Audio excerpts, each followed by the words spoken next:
আসসালামু আলাইকুম। কেমন আছেন সবাই? আশা করছি ভালো আছেন।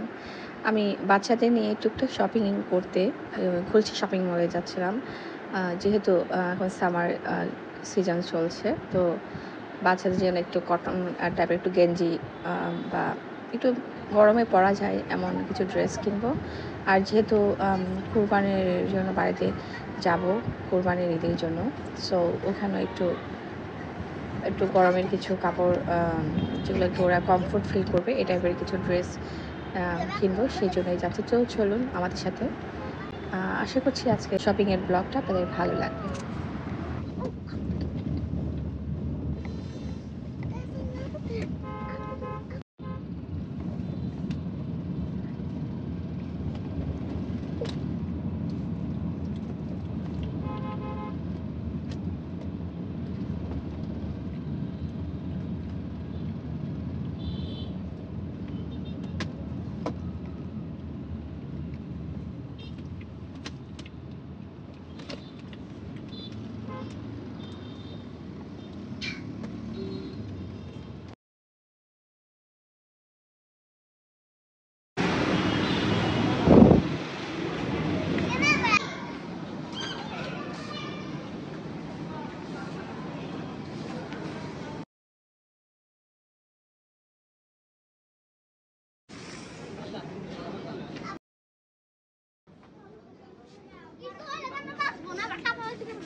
বিসমিল্লাহ বলো।